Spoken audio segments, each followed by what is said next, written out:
सर्वमङ्गलमाङ्गल्ये शिवे सर्वार्धसाधके शरण्ये त्र्यम्बके गौरी नारायणि नमोऽस्तुते नारायणि नमोऽस्तुते। नारीकटाक्षपटु नाराच भयरहित शूरुलेరుగుదురు నిన్ను చూచేటి చూపు ఘోర సంసార సంకుల పరిచ్ఛేదులగు ధీరులెరుగుదురు నీ దివ్య విగ్రహము ఇతరులకు నిన్ను నెరుగతరమా సతత సత్యవ్రతులు సంపూర్ణ మోహ విరహితులెరుంగుదురు నిన్ను ఇందిరారమణ ఇతరులకు నిన్ను నెరుగతరమా ఇతరులకు నిన్ను నెరుగతరమా। అట్లు త్రైలోక్య సంతాపకరంబైన దైత్యరాజ తపో విజృంభణంబు సైరింపక నిలింపులు నాకంబు విడిచి బ్రహ్మలోకంబున కుంజిని లోకేశ్వరుండైన బ్రహ్మకు వినతులై ఇట్లని విన్నవించిరి। హిరణ్యకశిపుడు అతి దారుణముగా తపస్సుని ఆచరిస్తూ ఉన్నాడు. ఆ తపస్సు యొక్క వేడి మూర్ధ దిశోద్ధోమ సదోమహేతి పడలో దంశ తపోవహినిచే ఆ తపోవహిని మూర్ధ భాగం నుంచి ఇంద్రాది లోకాల వరకు అది పయనిస్తూ ఉంటే అందరూ కూడా ఆ యొక్క సంతాపకరంబైన దైత్యరాజ తపో విజృంభణంబు సైరింపలేక అతి తప్తులై అనేక ప్రయత్నాలు చేశారు ఆ తపస్సును భగ్నం చేయాలని చెప్పని. కానీ వాళ్ళ కాలేదు. చివరికి వీళ్ళు బ్రహ్మతో మొరబెట్టుకోవటానికి బ్రహ్మలోకానికి వెళుతూ ఉన్నారు. దితి కొడుకు తపము వేడిమి అతి తప్తులమైతిమింక అమరాలజడి అమరావతి నుండబెరతూ మెయ్యది గతి మాకును దేవదేవ కారుణ్యనిధి। దితి కొడుకు తపము వేడిమి అతి తప్తులమైతిమింకా అలజడి అమరావతి, ఈ అమరావతిలో దేవలోకంలో ఉండే అవకాశం మాకు లేదయ్యా. మరి వాడు మహాఘోరంగా భయంకరంగా తపస్సుని ఆచరిస్తూ ఉన్నాడు. శంకాలేశము లేదు దేవా త్రిగజ సంహారమున్ దేవతా సంకోచంబును వేద శాస్త్ర పదవీ సంక్షేమమున్ లేక ఏ వంకం లేక నటంచు దుస్సహ తపో వ్యావృత్తి చిత్తంబులో సంకల్పించే నిశాచరుండు ప్రతి సంస్కారంబు చింతింపవే ప్రతి సంస్కారంబు చింతింపవే। శంకాలేశము లేదు, అతడు చేసేటువంటి యొక్క తపస్సు చూస్తూ ఉంటే మనకి ఎలాంటి సందేహం కలిగే అవకాశం లేదు. త్రిగజ సంహారమున్ తపస్సుని ఫలింపజేసుకుని గొప్ప వరములను పొంది ఈ ముల్లోకాలను కూడా నాశనం చేసేటువంటి భావంతో వాడు తపస్సులో కూర్చున్నాడు. త్రిగజ సంహారమున్ దేవతా సంకోచంబును సమస్త దేవగణాలను కూడా నాశనం పొందింపజేసేటువంటి యొక్క ఆలోచనతో తపస్సు చేస్తూ ఉన్నాడు. వేదశాస్త్ర పదవీ సంక్షేపమున్ ఈ లోకములో ఉన్నటువంటి యొక్క వేద విహితమై ఏ యొక్క మార్గాలైతే ఉన్నాయో సమస్త భేద మార్గాలని అన్నిటినీ కూడా ధ్వంసం చేసేటువంటి యొక్క ఆలోచనతో ఉన్నాడు. లేక ఏ వంకం లేకనటంచు దుస్సహ తపో వ్యావృత్తి చిత్తంబులో సంకల్పించి నిశాచరుండు ప్రతి సంస్కారంబు చింతింపవే. అతను చేసేటువంటి యొక్క తపస్సును భగ్నం చేయటానికి మేము ఎన్నో ప్రయత్నాలు చేశాం, అవి మా వల్ల కాలేదు. అంత ఘోరంగా తపస్సును ఆచరిస్తున్నాడు అని చెప్పనంటే అతనుకున్నటువంటి యొక్క ఆలోచన లోపల ఒకటే, ఈ విషయంలో ఎలాంటి యొక్క సందేహం పొందాల్సిన అవసరం లేదు, సమస్త లోకాలని నాశనం చేయటం వాని యొక్క సంకల్పం. దేవతలందరినీ కూడా హింసించి వాళ్ళని నాశనం చేయటం వాని యొక్క సంకల్పం. సమస్త వేద మార్గాలని విచ్ఛిన్నం చేయటం అతని యొక్క సంకల్పం. ఎన్ని లోన పెట్టుకొని తపస్సులో కూర్చున్నాడు అని బ్రహ్మదేవులు వారితో విన్నవించుకుంటూ ఉన్నారు. నీవే రీతి తపోబలంబున జగన్నిర్మాణముంజేసి ఈ దేవాదీశుల కంటే పెక్కుడు శిలిందీపించితిబ్బంగిదా. నీ విశ్వంబు తపస్సమాధి మహిమన్ హింసించి వేరొక్క విశ్వావిర్భావకరత్వ శక్తి మదిలో నర్ధించినాడీశ్వరా. అయా బ్రహ్మదేవా,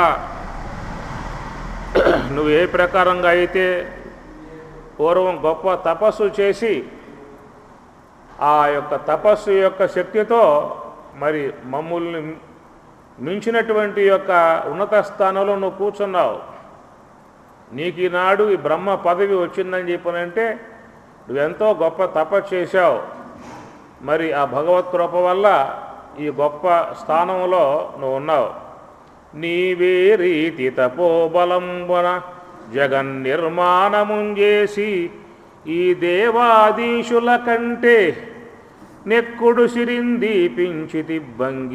మాకంటే గొప్ప స్థానం మీరు, దేవతల కంటే కూడా గొప్ప స్థానం మీరున్నటువంటి యొక్క ఈ స్థానం. దాని విశ్వంబు తపస్సమాధి మహిమన్. అట్లాగా మరి గొప్పగా ఆ బ్రహ్మము యొక్క పీఠం అధిరోహించి నీ తపోశక్తితో ఏ యొక్క సమస్త లోకాలను నిర్మాణం చేశావో, తిరిగి హిరణ్యకశిపుడు తన తపస్సు యొక్క ప్రభావంతో మరి ఆ లోకాలన్నింటినీ కూడా దగ్ధం చేసి మరలా వేరే విశ్వ నిర్మాణం చేసేటువంటి యొక్క ఆలోచనతో అతడు ఉన్నాడు. మహిమన్ హింసించి వేరొక్క విశ్వావిర్భావకరత్వ శక్తి మదిలో అర్థించినాడీశ్వరా. తపస్సు అనేది ఎంత గొప్ప. యోగ వాసిష్టంలో హైందవ కుమారుడు అనబడేటువంటి వారు 5 మంది తపస్సులో కూర్చుంటారు. ఈ కథ యోగ వాసిష్టంలో వశిష్ఠ మహర్షి బోధిస్తాడు. ఈ హైందవులు 5 మంది తపస్సులో కూర్చుని మేము మా యొక్క తపో ప్రభావంతో ఐదుగురం కూడా 5 బ్రహ్మాండాలుగా మారిపోదుముగాక అని చెప్పని తపస్సులో కూర్చుంటే ఆ విధంగా వారు అమిత పట్టుదలతో చేసినటువంటి ఆ తపస్సు ద్వారా వాళ్ళ శరీరాలన్నీ కూడా శిథిలమైపోయాయి. తర్వాత వాళ్ళ మనస్సులో ఏ సంకల్పం అయితే ఉన్నదో ఆ మనస్సు అనేటువంటి యొక్క వస్తువు యొక్క సంకల్పం మాత్రముతో బ్రహ్మాండాలుగా మారిపోయారని చెప్పని అంటాడు. యోగ వాసిష్టంలో చెప్పే మాట. తపస్సుకి అలాంటి శక్తి ఉన్నది. తపస్సులో కూర్చోవాలి. తపస్సు చేసే వాళ్ళకే ఆ విధమైనటువంటి యొక్క విషయం అర్థమయ్యే అవకాశం ఉంటుంది. మరి రాక్షసులు చేసే తపస్సు అంతా ఏంటంటే ఈ తామసికం రాజసికాలతో వాళ్ళు ఉంటారు కాబట్టి వాళ్ళు చేసే తపస్సు కూడా చాలా పట్టుదలగా ఉంటుంది. మరి ఆ చేసే తపస్సు కూడా వాళ్ళు చూస్తే బ్రహ్మదేవుని ఉద్దేశించే తపస్సు చేస్తారు చాలామంది. విష్ణువుని ఉద్దేశించి తపస్సు చేయరు. అంటే కామ్య సంబంధంగా ఉండవు, ఎందుకంటే ఆయన త్వరగా రాడు. శ్రీమన్నారాయణుడు ఏంటంటే ఆ చేసేటువంటి వాళ్ళు ఏ యొక్క ఉద్దేశంతో చేస్తూ ఉన్నారు, ఏ భావంతో చేస్తూ ఉన్నారు, వాళ్ళ ఆలోచన ఎట్లా ఉన్నది సన్మార్గంగా వాళ్ళు చేస్తూ ఉన్నారా, దుర్మార్గంగా చేస్తూ ఉన్నారా, ఇన్ని విధాయకాలుగా ఆలోచన చేసి ఆయన ప్రసన్నుడై అనుగ్రహిస్తాడు. అట్లా మనకు చూస్తే ధ్రువుడు కనబడతాడు భాగవతంలో. మరి ధ్రువుడు మొదలైనటువంటి యొక్క వాళ్ళకి అనుగ్రహించి చక్కటి మార్గాన్ని ఆయన చూపిస్తాడు. కానీ ఈ తామసికంగా రాజసికంగా ఉన్నటువంటి వాళ్ళు మాత్రం బ్రహ్మదేవుల వారినే తపస్సు చేస్తారన్నమాట. బ్రహ్మ కూడా ఏంటంటే వాళ్ళు చేయగానే రావటం, వరాలు ఇచ్చేసి వెళ్ళిపోవటం, ఆ తర్వాత వాళ్ళ లోకాలను బాధించడం, దేవతల్ని వేధించడం, మానవుల్ని సంహరించడం, ఇది వాళ్ళు చేసేటువంటి పని అన్నమాట. రజోగుణ ప్రధానుడై ఉన్నటువంటి యొక్క అతడు బ్రహ్మ గనుక ఆ బ్రహ్మదేవుల వారు ఎమ్మటే ప్రత్యక్షం కావటం, వరాలు ఇవ్వటం జరుగుతూ ఉంటుంది. అదియునుగాక కాలాత్మకులకు జీవాత్ములకు అనిత్యత్వంబు కలుగుటం చేసి తపోయోగ సమాధి బలంబునంతనకు నిత్యత్వంబు సంపాదింతునని తలంచి వాడవి అవియునిట్లనిరి. అదియునుగాక కాలాత్మకులకు జీవాత్ములకు అనిత్యత్వము కలుగుటం చేసి, లోకంలో సమస్త మానవులకు కూడా కాలం అనేది ఒకటి ఉన్నది. ఈ కాలం చేత వాళ్ళు మధ్యలోనే హరింపబడుతూ ఉంటారు కనుక కాలానికి లోబడి ఉన్నారు కాబట్టి వారు తమ జీవితాలని నిత్యత్వంగా చేసుకోవటానికి, దాన్ని తపస్సు ద్వారా సాధించడానికి ఈ విధంగా వాళ్ళు పూనుకుంటూ ఉంటారు. భవదీయం బగువున్నతోన్నత మహాబ్రహ్మైక పీఠంబు సంస్తవనీయం బగుభూతియున్ విజయమున్ సౌఖ్యంబు సంతోషమున్ భువనశ్రేణికి నిచ్చు దైత్యుని తపస్ఫూర్తిన్ విచారించి ఓ భువనాదీశ్వరగావవే భువనముల్ సంపూర్ణ ప్రసాదంబునన్ పూర్ణ ప్రసాదంబునన్ భవదీయం బగువున్నతోన్నత మహాబ్రహ్మైక పీఠంబు. మీరున్నటువంటి యొక్క స్థానం చాలా గొప్పదై ఉన్నటువంటిది. సంస్తవనీయం బగు కొన్యాడదగిందై ఉన్నది. భూతియున్ విజయమున్ సౌఖ్యంబు సంతోషమున్ భువన శ్రేణికి నిచ్చు. అయా మీ యొక్క అనుగ్రహముతో సమస్త లోకాలు ప్రసన్నంగా ఉంటాయి. అందుచేత దైత్యుని తపస్ఫూర్తిని నివారించి, కనుక మీరు చాలా గొప్పవారు, తపోసంపన్నులు, గొప్ప స్థానంలో ఉన్నటువంటి వారు, సమస్త లోకానికి విభూతి ఐశ్వర్యం అనుగ్రహించేటువంటి వారు మీరు. అందువలన ఏదో ఒక రూపంగా మీరు ప్రయత్నించి హిరణ్యకశిపుని యొక్క తపస్సుని నివారించవలసింది అని చెప్పని దేవతలు బ్రహ్మదేవుల వారిని ప్రార్థిస్తే, ఆ మాటలు విన్నటువంటి బ్రహ్మదేవుల వారు మరి వాడు చేసే తపస్సు ఎక్కడో అక్కడికి బయలుదేరి పోబోతూ ఉన్నాడు అని దేవతలు విన్నవించిన స్వయంభూతుండును భగవంతుండునైన నలుమొగంబుల వేల్పు ప్రోడ భృగు దక్షాదులతోడ సుందర పర్వతంబునకు వచ్చి అందు నియమయుక్తుండును పిపీలికావృత మేధో మాంస చర్మ వక్తుండును వల్మీక తృణ వేణుపటల పరిచ్ఛిన్నుండును మహాతప ప్రభావ సంపన్నుండునై నీరంధ్ర నిబిడ నీరద నికర వినిష్ట నీరజ బంధుండునున్ బోలే వివసించియున్న నిర్జరారాతింజూచి. ఆ విధంగా దేవతలు బ్రహ్మలోకానికి వెళ్ళి బ్రహ్మదేవునితో మొరబెట్టుకొనగా అట్టి ఆ బ్రహ్మదేవుల వారు ఆ తపస్సు చేసేటువంటి హిరణ్యకశిపుడు చేసే తపస్సు వద్దకు బ్రహ్మదేవునితో పాటు భృగు దక్షాదులు కూడా వెంటరాగా ఆయన ఆ తపస్సు చేసేటువంటి స్థలానికి వెళ్ళాడు. వెళితే హిరణ్యకశిపుడు ఆ యొక్క తపస్సు ఘోరంగా ఆచరిస్తూ ఉన్నాడు.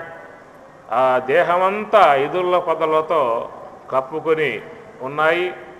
తర్వాత ఈ యొక్క అడవి చేమలు అవన్నీ కూడా దేహాన్ని పట్టి పిపీలికలు బాగా తినేశాయి. శిథిలావస్థలో ఉన్నటువంటి వాడే ఉన్నప్పటికి కూడా ఆ తపస్సు ఎట్లా ఉన్నదనే మాట ఇక్కడ చెబుతూ ఉన్నాడు. ఆశ్చర్యం కలిగింది బ్రహ్మదేవుల వారికి ఆ తపస్సు చూసి.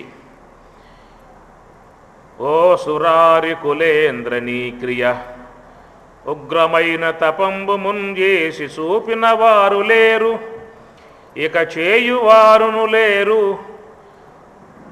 నీవీ సమాధి ఏ ఈ సమాధికి మెచ్చితిన్ నిన్ను నీ అభీష్టములిత్తు, ఆయాసమేటికి లెమ్ము లెమ్ము మహాత్మా కోరుము కోరికల్. ఓ సురారి కులేంద్ర నీ క్రియ ఉగ్రమైన తపంబు ముంచేసి చూపిన వారు లేరు. నువ్వు చేసేటువంటి యొక్క ఈ తపస్సు విధానం ఉన్నదే, ఇత పూర్వం ఎవరూ కూడా ఈ విధంగా చేసిన వాళ్ళు లేరు. ఇక ముందెవరన్నా చేయగలుగుతారా అంటే ఈ విధంగా ఎవరు చేసే విధానం కూడా ఉండదు. ఒకవేళ చేస్తే చేస్తారేమో కానీ ఇంత దారుణంగా తపస్సు చేయటం అని చెప్పదంటే ఇక ముందు కూడా ఎవరు ఉండరు. చేయువారును లేరు, నే నీ సమాధికి మెచ్చి తిన్నిను నీ అభీష్టములిత్తు.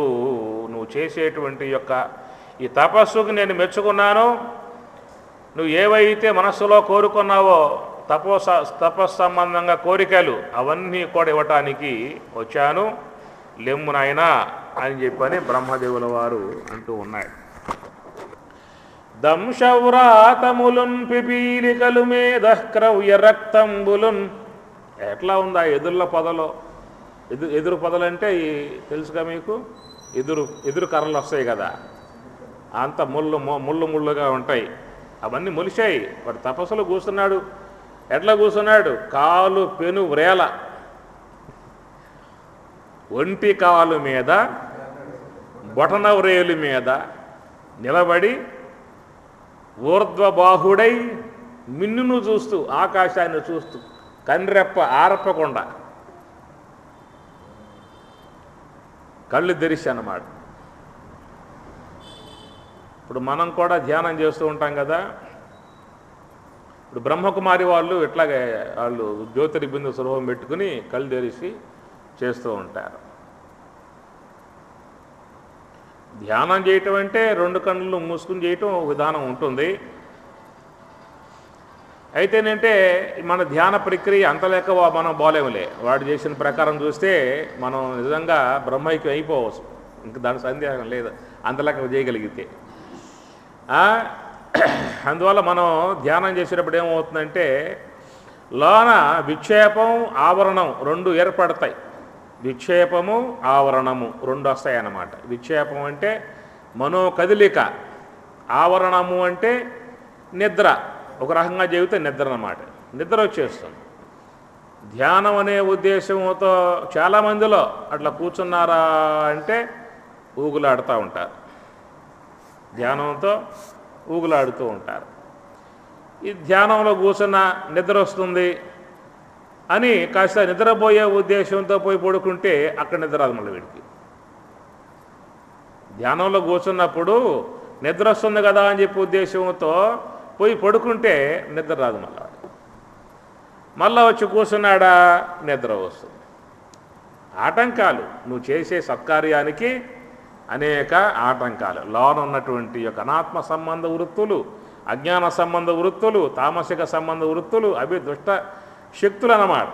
పరమాత్మ చెప్పాడే దైవాసుర సంపత్తి అని చెప్పి పనుల దైవీ సంపత్తి గుణాలు, ఆసురీ సంపత్తి గుణాలు.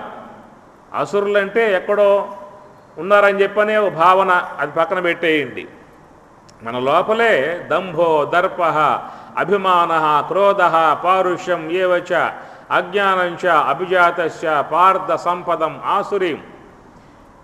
కాబట్టి వీళ్ళే మన యొక్క ధ్యానాన్ని చెడగొడుతూ ఉంటారు లోపల ఉండి. లోనే ఉన్నారు, మంచి పనులు చేయనివ్వరో, దాన ధర్మాలు చేయనివ్వరో, పుణ్య కార్యక్రమాలు చేయనివ్వరో, మహాత్ములు వస్తే ఉపన్యాసం వద్దకు రానివ్వరో, ఏమి ఒకవేళ వచ్చినా కూర్చొనివ్వరో, నిద్రపోయేట్లు చేస్తూ ఉంటారు, ఆలయానికి పోనివ్వరు, మహాత్ముల వద్దకు పోనివ్వరు. ఈ విధంగా తమకు నచ్చినటువంటి యొక్క మార్గాల్లో లాక్కుపోతాయే కానీ మనకు నచ్చి ఉన్నటువంటి మనం మెచ్చుకునేటువంటి మనం కోరుకునేటువంటి యొక్క మార్గాల్లో మాత్రం అవి రానివ్వు అన్నమాట. లోనే ఉన్నాయి, బయట ఉండటం కాదు. పరమాత్మ చెప్పింది లోనే ఉన్నాయిరా అన్నాడు వాటిని. అందుచేత మనం ధ్యానంలో కూర్చుంటే ఏమవుతుందంటే ఆలోచనలన్నా వస్తాయి, నిద్ర అన్నా వస్తుందన్నమాట. ఆ విషయాన్ని గురువుగారితో విన్నవించుకున్నాడు.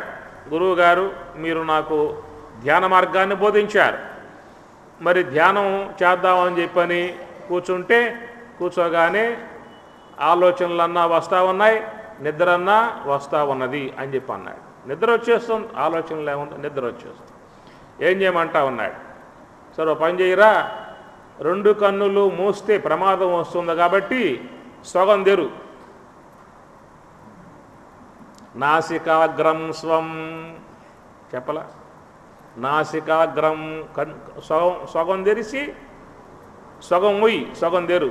ఆ నాసికాన్ని చూడమని చెప్పని గురువుగారు చెప్తారు. ఆ విధంగా అని చెప్పే ఉద్దేశంతో వాడు కూడా ఆ కన్నులు ముయ్యకుండగా బాగా తెరవకుండగా సగం మూసి ఉంటే మిగతా సగం అయ్యే మూసుకుపోతున్నాయి. ఇక్కడ సగం మూస్తాడుగా, ఏమరపాట్లో మిగతా సగం అయ్యే మూసుకుపోతాయి. చెప్పాడు గురువు గారితో, స్వామి నేను సగం మూసా, మిగతా సగం అవి మూసుకుపోతా ఉన్నాయి అన్నాడు. అప్పుడు గురువు చెప్పాడు, ఓపెన్ డోర్, మొత్తం తెరిచేయి. తెరిచేసి ఏం చేస్తారంటే ఒక రాత్రిపూట అయితే ఒక అగరబత్తి వెలిగించి అగరబత్తి అగ్రభాగంలో ఉన్నటువంటి ఆ ఎర్రటి కణిక దాన్ని చూస్తూ అట్లా కూర్చుంటారు. అదే గోడ మీద అయితే నల్లటి చుక్క పెట్టి దాన్నే చూస్తూ చేయటం ఒకటి ఉంటుంది. లేదా విగ్రహం, నీకు నచ్చినటువంటి యొక్క దేవతామూర్తి విగ్రహాన్ని ముందు పెట్టుకుని ఆ దేవతా రూపాన్నినే దర్శించుకుంటూ అట్లా నిశ్చలంగా కూర్చోవటం లాంటిది చేస్తూ ఉంటారు. కన్నులు తెరిచి ఎందుకు చేయటం అని చెప్పనంటే కన్నులు మూస్తే ఈ ప్రమాదం వస్తుంది కాబట్టి కన్నులు తెరిచే చేయండి అని చెప్పేసి అని ఒక ఉపాయ విధానంగా చెప్పడం గురువులు ఉంటుందన్నమాట. ఉపాయతః అని పరమాత్మకుడు గీతలో ఆ పదం వాడతాడు. ఉపాయతః, నీ మనస్సుని ఉపాయముతో వశం చేసుకోవాలి అంటాడు. అసంయతాత్మనా యోగః దుష్ప్రాపయితి మే మతిః వశ్యాత్మనా తు యతతా శక్యః ఆప్తుం ఉపాయతః అన్నాడు. శక్యః ఆప్తుం, నీ మనస్సును నువ్వు వశం చేసుకోవాలంటే ఇది ఒక ఉపాయాన్ని అవలంబించాలి. ఏ యొక్క మార్గంలో పోతే ఇబ్బంది అనిపిస్తూ ఉన్నదో ఆ మార్గం కాకుండా ఉపాయంతో గురువు చెప్పేటువంటి యొక్క ప్రత్యామ్నాయ మార్గాన్ని అవలంబించి నువ్వు ధ్యాన విధానం కొనసాగించుకోవాలని చెప్పని చెప్తారు. సరే, ఇక్కడ కూడా హిరణ్యకశిపుడు తాను సాధించుకునేటువంటి యొక్క కోణంలో ఊర్ధ్వబాహుడై మిన్నును చూస్తూ అతి దారుణంగా తపస్సుని కొనసాగించాడు. బ్రహ్మదేవుల వారు భృగు దక్షాది మహర్షులతో ఏతెంచి వినివీధిలోనే ఉండి దగ్గరకు వచ్చి చూస్తే ఆయనకు ఆశ్చర్యం వేసింది బ్రహ్మదేవుల వారికి. ఇక ముందు ఎవరు చేయబోరు, ఇంతకుముందు చేసింది లేదు, ఇక ముందో చేయబోయే విధానం లేదు. ఎట్లా ఉంది ఆ తపస్సు అంటే ఇక్కడ పద్యం ఉందండి. దంశౌరాతములున్ పిపీలికలు మేధక్రవ్య రక్తంబులున్ సంశీర్ణంబులు చేసి పట్టి తినగా శల్యావశిష్ఠుండవై వంశక్షన్న తృణావలీయుత మహావల్మీకమందు ఇంద్రియ భ్రంశమింతయు లేక నీకు నిలువం ప్రాణంబులెట్లుండెనో. బ్రహ్మదేవుడు ఆశ్చర్యపోయాడు. దంశవురాతములున్ పిపీలికలు మేధక్రవ్య రక్తంబులున్ సంశీర్ణంబులు చేసి పట్టి తినగా ఆ ఎదుళ్ళ పొద పెరిగిపోయింది. ఆ దారినే ఆహారం కోసంగా అడవి ఈగలు చీమలు పోతూ ఉన్నాయి. ఆ దేహాన్ని చూశాయి. బ్రదర్, ఇక్కడ మంచి ఆహారం ఉన్నది, తిందామురా అని చెప్పేసి అని ఆ అడవి ఈగలు చీమలు వచ్చి ఆ దేహాన్ని చుట్టేశాయి. చుట్టేసి గట్టిగా పట్టి నువ్వు మాంసం తిను, నేను రక్తం తాగుతా. మేధ క్రవ్య రక్తంబులం, మేధ క్రవ్య అంటే మాంసం, రక్తంబులం సంశీర్ణంబులు చేసి పట్టి తినగా. నీ ఆహారం నువ్వు తిను, నా ఆహారం నేను తింటా, నా జోలికి నువ్వు రావద్దు, నీ జోలికి. సంశీర్ణంబులు చేసి పట్టి తినగా శల్యావశిష్టుండవై. ఎట్లా ఉన్నాడు అంటే శల్యావశిష్టుండవై, ఎముకలు మాత్రమే ఉన్నాయట, ఈ దేహంలో ఏమి లేవు, ఎముకలు మాత్రమే మిగిలి ఉండి నా కూడా ఇంద్రియ భ్రంశమింతయు లేక నీకు నిలువం ప్రాణంబులెట్లుండెనో. ఇంద్రియ భ్రంశమింతయు లేక, నీ ఇంద్రియములలో భ్రంశం కదిలిక ఏమి లేదు. అట్లాగే ఒగ్గపట్టుకుని ఆ జ్ఞానేంద్రియాలు కర్మేంద్రియాలు మనస్సు అన్నీ కూడా ఒగ్గపట్టుకుని ఆ తపస్సులోనే నిమగ్నమయ్యాయన్నమాట. మరి దాంతో ఈ ప్రాణవాయువులు కూడా లోనే చుట్టేసుకుని సంచారం చేస్తూ ఉన్నాయి, అవి కూడా పోకుండగా. ఆ విధంగా ఇంద్రియ భ్రంశమింతయు లేక నీకు నిలువం ప్రాణంబులెట్లుండెనో. ఆశ్చర్యపోయాడు.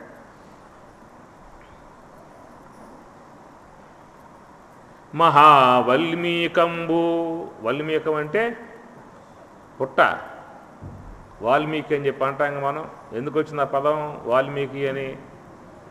ఆయన దేహం మీద పుట్ట పెరిగిపోయింది, వాల్మీకం అంటే పుట్ట అన్నమాట. ఆ తపస్సులో కూర్చున్నప్పుడు వాల్మీకి మహర్షి, ఆయన సాత్విక తపస్సు. అంతకుముందు రత్నాకరుడు ఓ దొంగగా ఉండి అరణ్యంలో వచ్చేపోయే వాళ్ళని అటకాయించి వాళ్ళని కొట్టి తిట్టి చంపి, లేకపోతే ఆ ధనాన్ని తీసుకుపోయి కుటుంబాన్ని పోషించుకుంటూ ఉంటాడు. ఒక రోజున నారద భగవానుల వారు ఆ మార్గంలో వస్తూ ఉంటే ఆయన్ని కూడా అటకాయించాడు. ఆగు, నీ వద్ద ఏదున్నదో ధనం ఆ మొత్తం నాకు ఇచ్చి వెళ్ళమని చెప్పి అన్నాడు. నా వద్ద ఏముంటుందా సన్యాసిని?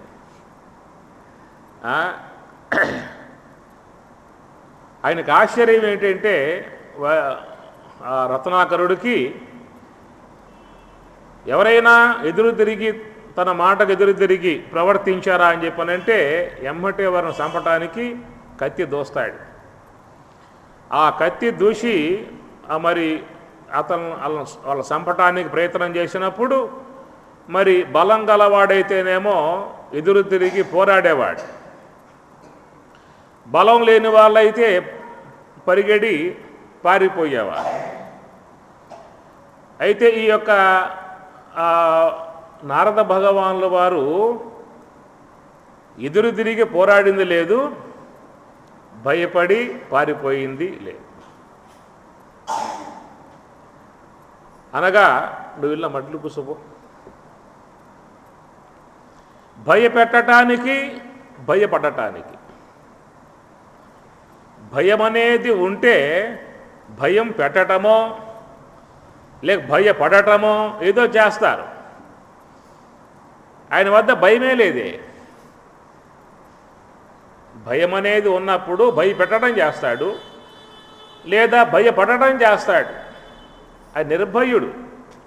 ఎందువల్ల అంటే నిరంతరముగా భగవన్నామముతో భగవదైక్యముతో ఉన్నటువంటి యొక్క ఆయన ఉన్నాడే. అభయం సత్వ సంశుద్ధి జ్ఞానయోగ వ్యవస్థితి. అభయం జ్ఞానికే ఉంటుంది, అభయం ఉంటుంది, భయం లేదు. ఎందువల్ల అంటే బ్రహ్మముకు భయం ఉండదు. చనిపోయే వస్తువు అయితే భయపడాలి, కానీ మరణం లేనటువంటి యొక్క వస్తువే తానై ఉన్నటువంటి వానికి భయం ఉంటుందా? మనకేంటి భయం అని చెప్పని? ఈ దేహం నశ్వర వస్తువు. నశ్వర వస్తువును మనం ఆశ్రయించి నశ్వర వస్తువునే నేనుగా భావిస్తున్నాం కాబట్టి చస్తానేమో అన్న భయం. అనశ్వరమై ఉన్నటువంటి యొక్క ఆత్మయే తానై ఉన్నటువంటి యొక్క ఆత్మజ్ఞాన విషయంలో ఉన్నదే, అలాంటి వారు భయపడే ప్రసక్తే ఉండదన్నమాట. వివేకానంద స్వామి అమెరికాలో ఆయన ఒక రోజున రైల్లో ప్రయాణం చేస్తూ ఉన్నాడు. రైల్లో ప్రయాణం చేస్తూ ఉంటే ఒక అమెరికన్స్ అది ఆయన అదే బోగీలో ఎక్కాడు. అదే బోగీలో ఎక్కి, ఏమిరా సన్యాసి ఉన్నటువంటి వీడికి ఫస్ట్ క్లాస్ కావాలా, పక్కనే ఆయన బర్త్ ఈ పక్కనే అన్నమాట, సన్యాసి ఉండి కూడా ఫస్ట్ క్లాస్లో పోవాలా అని చెప్పేసి అని ఏం చేశాడు, వివేకానంద స్వామివారి ఆ బూట్లు బయట పారేశాడు, రైల్లో నుంచి బయట పారేశాడు. ఉండబట్టలేక నాతో వస్తాడు సన్యాసి. తర్వాత వాడు కోటిప్పి అది తగిలించి పడుకున్నాడు. పడుకుంటే వివేకానంద స్వామి లెగి చూస్తే బూట్లు లేవు. ఆయనకి విషయం అర్థమైంది. ఏం చేశాడంటే ఆ కోటు తీసి ఆయన బయట పారేశాడు. ఆ పని తీరా లెగిసిన తర్వాత చూసుకున్నాడు, కోటు లేదు. నా కోటో అన్నాడు. నా చెప్పుల కోసం పోయింది కోటు అని చెప్పి అంటాడు వివేకానంద. అంత ధైర్యశాలి. వాళ్ళ దేశంలో ఈ నుండి వాళ్ళ మీద దాడి చేసి వ్యవహారం చేసిన వ్యవహారం అయింది. ఎవరు భయపడలా అమెరికన్స్కి. అప్పట్లో క్రైస్తవం అంటే వాళ్ళకి బాగా ప్రాణప్రదం. అలాంటి దేశంలో కూడా ఒక దిగ్విజయంగా ఆయన ఆధ్యాత్మిక జెండా ఎగరేసి మరి భారతీయ గొప్పతనం, భారతీయుల యొక్క ఆధ్యాత్మికత అంటే ఏమిటో ఆయన సాటి చెప్పాడు మరి వివేకానంద స్వాముల వారు. ఆయన వేసిన బాటే తర్వాత అనేక మంది మహాత్ములు అదే బాటలో పోయి అన్ని దేశాలలో మరి ప్రచారం చేస్తున్నటువంటి వారుగా ఉన్నారు. అభయం సత్వ సంశుద్ధి. ఎప్పుడైతే ఈ యొక్క కత్తెత్తి వాల్మీకి రత్నాకరుడు నారదుని చంపబోతూ ఉన్నాడో నిర్భయుడై నుంచున్నాడు. ఆ నిర్భయుడై ఉన్నటువంటి యొక్క నారద భగవానుల వారి యొక్క ఆ నిర్భయంలో ఇతను తన యొక్క రూపం చూసుకుని భయపడ్డాడు రత్నాకరుడు. అయ్యా ఇంత నిర్భయంగా ఉన్నావు ఏమిటి, ఎందువల్ల అని చెప్పి అడిగితే, సరేనాయ్యా నా విషయం పక్కన పెట్టు, ఇంతమంది నువ్వు అటకాయిస్తూ ఉన్నావు, బాధిస్తూ ఉన్నావు, చంపుతూ ఉన్నావు, వేధిస్తూ ఉన్నావు కదా, ఎవరి కోసం చేస్తూ ఉన్నావు? మా కుటుంబం పోషించుకోవడానికి చేస్తూ ఉన్నాను. మరి ఇంత పాపం సంపాదించుకుంటూ ఉన్నావే, ఈ పాపం అంతా ఎవరికి పోతుంది? నువ్వే అనుభవించాలి పాపం అంతా అని చెప్పి అన్నాడు. నేను ఒక్కడనే పొందేది ఏది? మా కుటుంబంలో తల్లి ఉన్నది, తండ్రి ఉన్నాడు, భార్య, బిడ్డలు అందరూ ఉన్నారు, అందరం దానిని అనుభవిస్తూ ఉన్నాం, వచ్చినటువంటి యొక్క ఆదాయం అంతా కూడా. అందువల్ల ఆ పాపం అంతా నా ఒక్కనికే వచ్చేది కాదు, అందరికీ ఆ పాపం ఉంటుందని చెప్పి అన్నాడు. పోయి అడిగిరాపో. అప్పుడు ఇంటికి పోయాడు, అడిగాడు, అమ్మ నాన్న అడిగాడు, ఇట్లా చేస్తున్నా కదా, ఇంతమందిని బాధిస్తూ ఉన్నా, వేధిస్తూ ఉన్నా, వచ్చిన పాపం అంతా మరి మీరు నా వల్ల పోషింపబడుతున్నారు కాబట్టి ఆ వచ్చే పాపంలో మీకు కూడా కొంత భాగం ఉంటుంది అని చెప్పి అంటే, మాకేం సంబంధం రా, నువ్వు చిన్నప్పుడుగా ఉన్నప్పుడు నిన్ను మేము పోషించాం, పెద్దవాడిని చేసి ఇంతవాడిని చేశాం, వివాహం కూడా చేశాం, కాబట్టి మమ్మల్ని ఈ వయసులో పోషించటం నీ ధర్మం, న్యాయంగా సంపాదించు చెయ్యి. కాబట్టి నువ్వు చేసే పాపకార్యాలలో మాకు ఎలాంటి యొక్క వంతు భాగము మాకు లేదు. అప్పుడు భార్య వద్దకు వచ్చాడు, మరి నీ కోసం నీ బిడ్డల కోసంగా ఇంత ఘోరకార్యాలు చేస్తూ ఉన్నాను, ఆ వచ్చేటువంటి యొక్క పాపం వల్ల మీకు కూడా వాటా ఉంటుంది అని చెప్పి అన్నాడు. మాకెందుకు వాటా?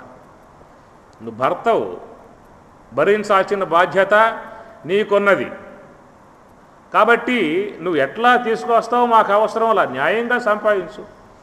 అందుచేత నువ్వు చేసుకునేటువంటి యొక్క పాపకార్యాలలో నీకే వాటా కానీ మాకు ఎలాంటిది యొక్క సంబంధం లేదని చెప్పగా, అప్పుడు పశ్చాత్తాపుడై ఎంత మహాఘోర కార్యాలు చేశాని, ఇన్ని చేసి పోషించినా కానీ ఆ కుటుంబానికి నా మీద జాలి లేకుండా పోయింది, నన్ను ఒక్కడిని చేసి ఈ పాపం అంతా అంటకట్టారని చెప్పేసి అని అప్పుడు మనసంతా వికలమై ఆ యొక్క పాప భీతితో పశ్చాత్తాపుడై ఆ మహర్షిని ఆశ్రయిస్తే అప్పుడు ఆ మహాత్ముడు ఆయనకి తారక నామాన్ని ఉపదేశించాడు.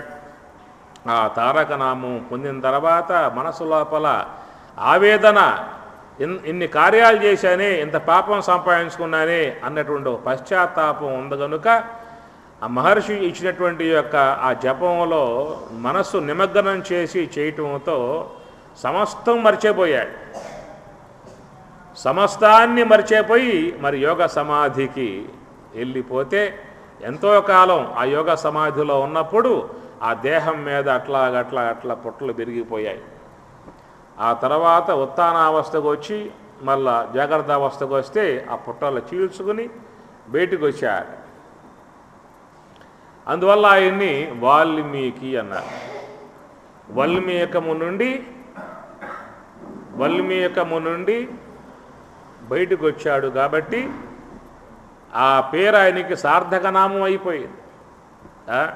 కొంతమందికి ఆ పేర్లు అట్లా సార్థక నామాలు అయిపోతాయి. చూడండి, అసంగానంద స్వాముల వారు తెలుసా మీకు? ఎవరైనా? మలయాళ స్వాములు. మలయాళ స్వాములంటే అందరికీ తెలిసిన పదం. అసంగానంద స్వాములంటే ఎవరబ్బా అని చెప్పని అంటారు. కనుక గురువుగారు సన్యాసాన్ని ఇచ్చి అసంగానంద స్వాములని పేరు పెట్టినప్పటికి కూడా ఆయనకు మలయాళ స్వాములే సార్థక నామం అయిపోయిందన్నమాట. అట్లా కొన్ని పేర్లు తర్వాత కాలాల్లో వచ్చేస్తాయి. ఆ విధంగా శల్యావశిష్టుండవై వంశన్న తృణావలీయుత మహావల్మీకమందు ఇంద్రియ భ్రంశమింతయులేక నీకు నిలువం ప్రాణంబులెట్లుండెనో ఉత్సుకతంజలాన్నములనొల్లక ఈ క్రియ 100 దివ్య సంవత్సరముల్ శరీరమున వాయువులన్ నిలుపంగవచ్చునే ఉత్సవమయ్యమాకు మము ఉగ్రతపంబును గెల్చితీవు ఏ వత్సల తన్నినుంగదియ వచ్చితి కోరికలెల్ల విచ్చెదన్ కోరుకొనుమో ఉత్సుకతన్ జలాన్నములనొల్లక ఈ క్రియ 100 దివ్య వత్సరంబులును. ఆ విధంగా మరి ఘోరంగా తపస్చేస్తే మరి బ్రహ్మదేవుల వారు కరుణించి తన కమండలపు జలాన్ని చేతిలోకి తీసుకుని మంత్రించి వాని యొక్క అస్థి పంజరం అనుకోండి, వాని దేహం మీద ప్రోక్షిస్తే పూర్వదేహం కంటే కాంతివంతపు దేహాన్ని, శక్తివంతపు దేహాన్ని, గొప్ప శరీరాన్ని మళ్ళా పొందినవాడై ఎదురుగా బ్రహ్మదేవుల వారు ఉంటే ఆయన్ని చక్కగా ఆయన కొనియాడాడు. దివిజానీక విరోధి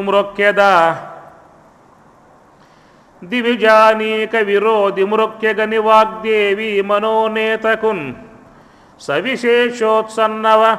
సవిశేషోత్సవ సంవిధాతకు నమస్సంత్రాతకున్ తత్తపో మహాభీష్ట వరప్రదాతకు జగన్నిర్మాతకున్ ధాతకున్ వివిధ ప్రాణులలాటలేఖన మహావిద్యానుసంధాతకున్. ఎదురుగా ఉన్నటువంటి ఆ బ్రహ్మదేవుల వారిని హిరణ్యకశిపుడు చక్కగా మనసారా నమస్కరిస్తూ ప్రార్థిస్తూ ఉన్నాడు. దివిజానీక విరోధి మృక్కే గని వాగ్దేవి మనోనేతకున్. వాగ్దేవి మనోనేత ఆ శారదామ వారికి ఆయన పతిదేవుడు కాబట్టి ఆ వాగ్దేవి భర్తకు నమస్కరించాడు. సవిశేషోత్సవ సంవిధాతకు నమస్సంత్రాతకున్.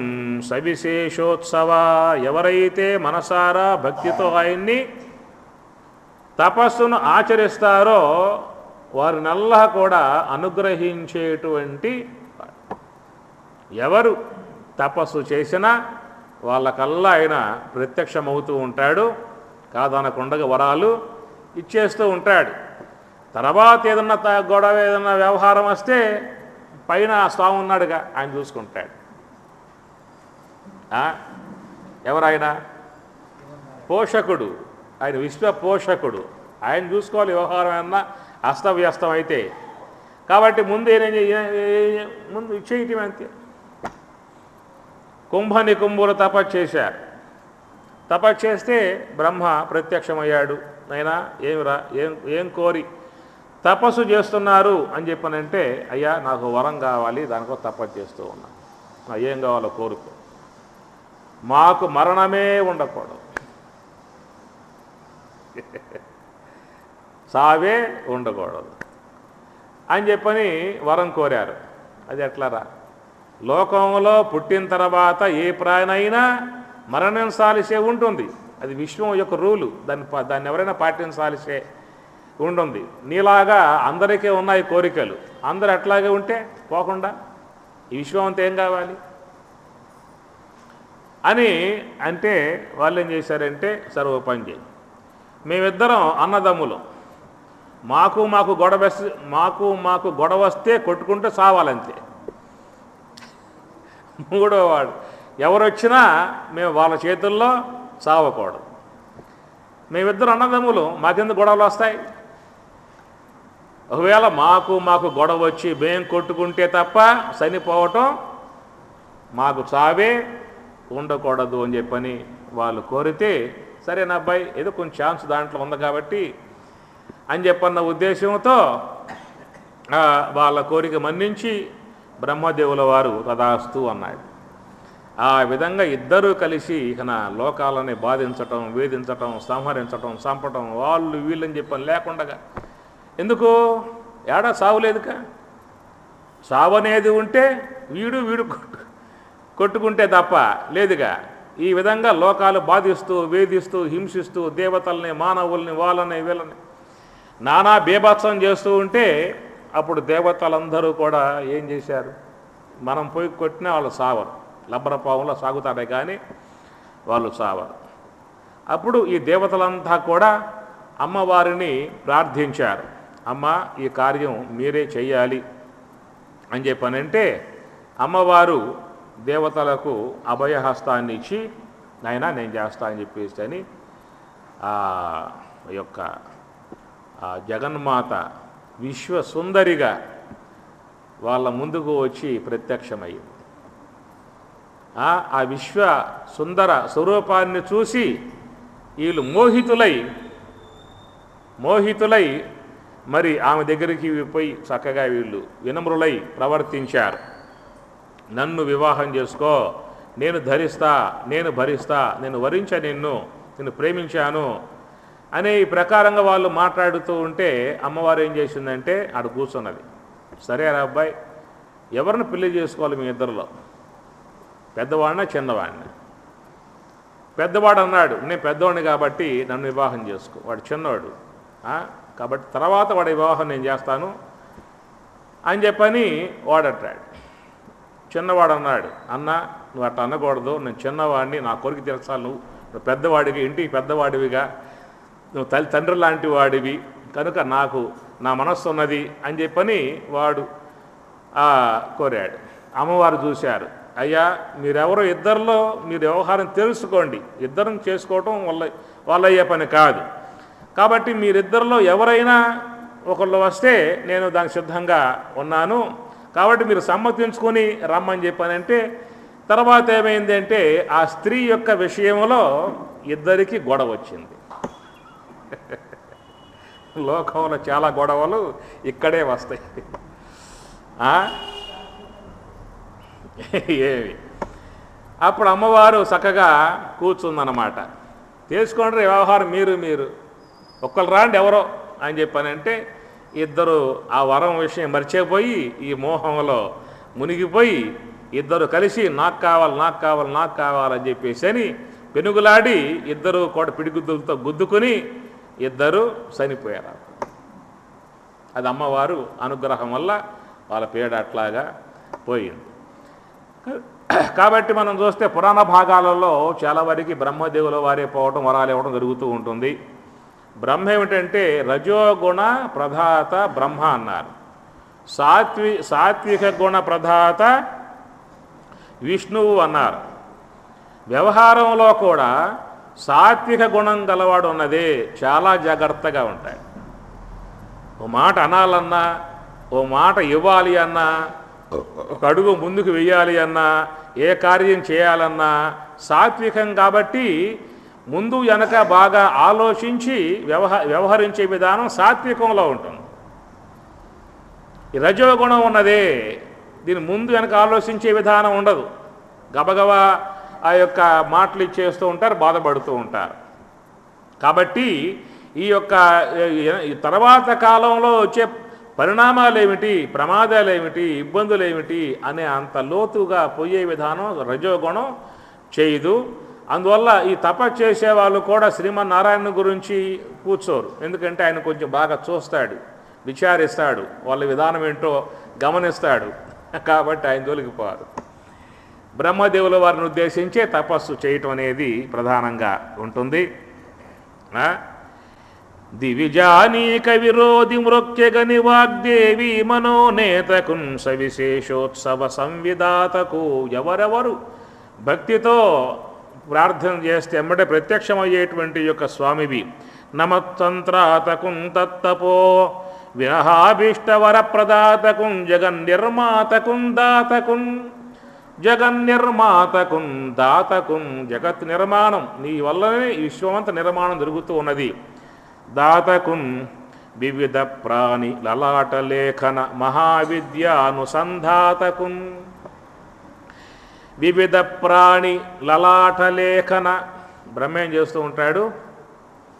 వివిధ ప్రాణి లలాట లేఖన ఆ లలాటం మీద నొసట మీద ఆయన రాత రాస్తూ ఉంటాడు. అది వ్రాత వెంటగా నివరమీడు దైవంబు వ్రాత వెంటగా నివరమీడు దైవంబు చేత కొలదిగా నిరాతగాదు చేత కజుడు కర్త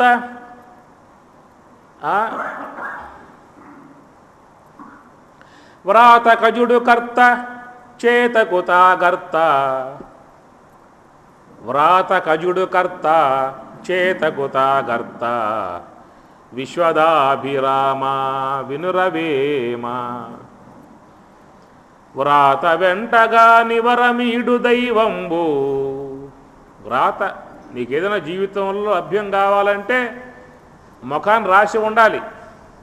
మనం అంటూ ఉంటాం కదా, నా ముఖాన్ని రాసి లేదయా, ఏం చేస్తా, జీవితం సుఖపడే యోగం నాకు లేదా అంటూ ఉంటారు.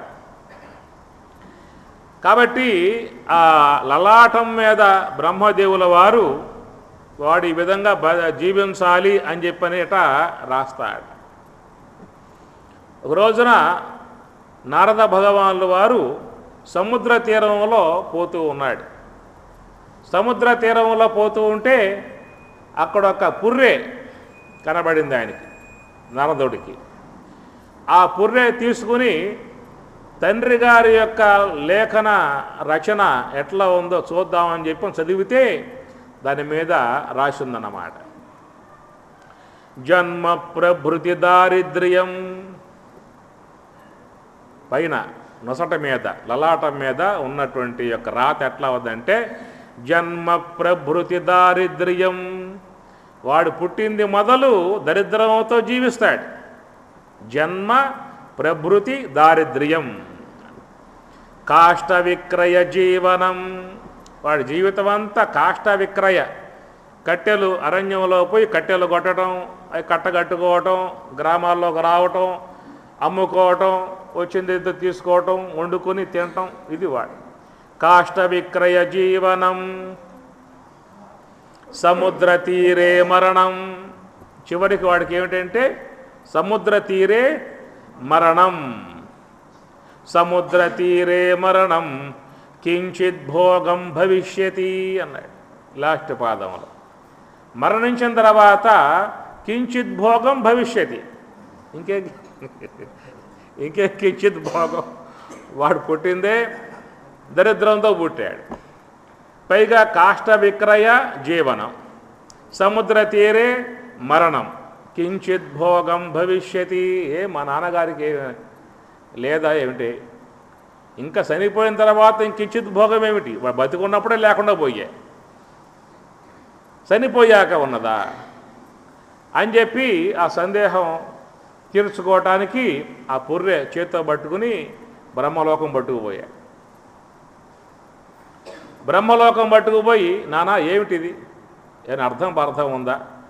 జన్మ ప్రభృతి దారిద్ర్యం, కాష్ట విక్రయ జీవనం, సముద్ర తీరే మరణం అయిపోయాయి, చచ్చిపోయాడు. కించిత్ భోగం భవిష్యత్ అని చెప్పనన్నావేంటి? రై నాయనా, ఇది చూస్తూ ఉంటే నాకు ఇంకో వాక్యం రాసే విధానం ఉందరా, అది కించిత్ భోగం భవిష్యత్తు కాదు, మహాభోగం భవిష్యతి. నువ్వు ఆ పుర్రెను బ్రహ్మలోకం దాకా పట్టుకొచ్చావు అంటే ఇది కించిత్ భోగం కాదు, ఇది మహాభోగం ఉందరా వాడికి అని చెప్పని అన్నాడు. అట్లా ఏం చేస్తాడయ్యా బ్రహ్మ అని చెప్పనంటే సమస్త జీవుల నొసటన ఆయన రాస్తూ ఉంటాడు.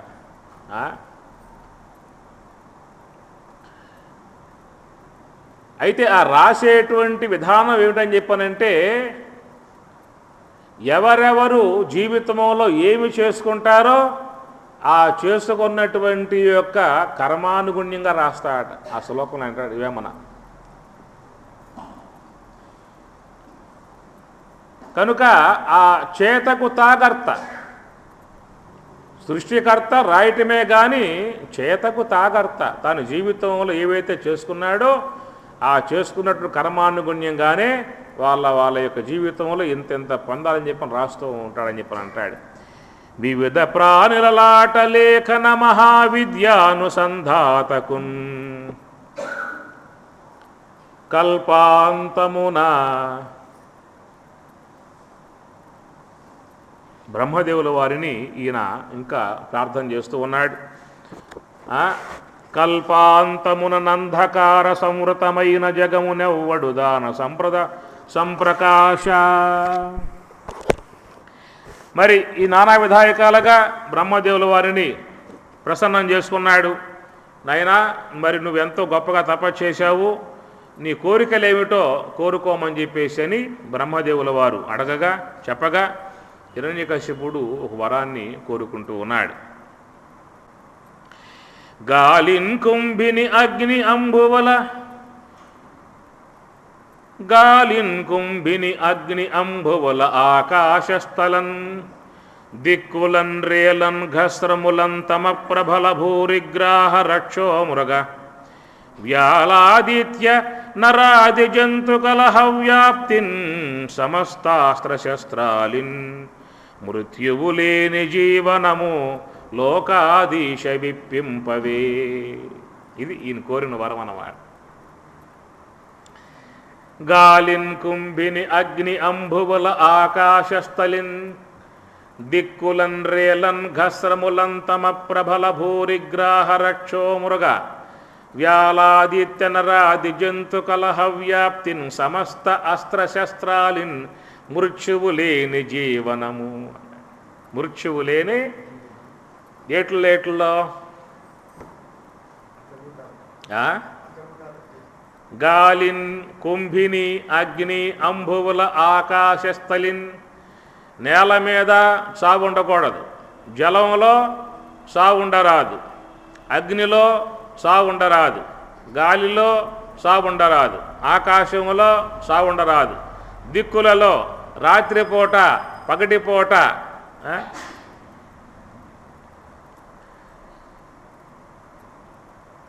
ఘస్రములం తమ ప్రభల భూరిగ్రాహ రక్షో మృగా వ్యాల ఆదిత్య రాక్షసులు మృగములు వ్యాల ఆదిత్య దేవతలు నరాది నరులు జంతు కలహ వ్యాప్తిన్ జంతువుల చేత సమస్త అస్త్రశస్త్రాలిన్ సమస్త అస్త్రశస్త్రాలిన్.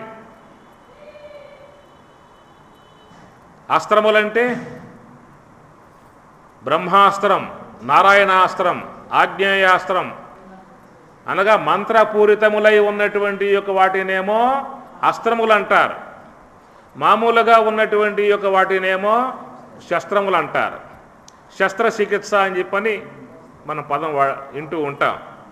శస్త్రచికిత్స అంటే ఆసుపత్రుల్లో కత్తులతో వాటిలతో దేహాన్ని కోసి చేస్తూ ఉంటారు. అందువల్ల శస్త్రముల చేత కానీ అస్త్రముల చేత కానీ దేంతో నాకు చావు లేకుండగా మృత్యువు లేని జీవనమో లోకాదీశ విప్పింపవే అని హిరణ్యకశిపుడు కోరగా, అన్నా కశ్యప పుత్ర దుర్లభములీయర్థంబులు ఎవ్వారికిన్ మున్నెవ్వారును కోరరు ఈ వరములన్ మోదించితిన్ నీయడన్ నన్నున్ గోరిన వెల్ల నిశ్చితి ప్రవీణత్వంబుతో బుద్ధి సంపన్నత్వంబున నుండు మీ సుమతివై భద్రైకశీలుండవై. అన్నా కశ్యప పుత్ర, నాయన కశ్యప పుత్ర, ఈ విధమైనటువంటి యొక్క వరములు గతంలో ఎవరూ కోరింది లేదు, నేను ఇచ్చింది కూడా లేదు. అయినా నువ్వు చేసినటువంటి యొక్క తపస్సు గొప్పదిగా ఉంది కాబట్టి, ఎగ్జామ్స్ బాగా రాసావు కాబట్టి నీకు 100 మార్కులు వేసేస్తూ ఉన్నా.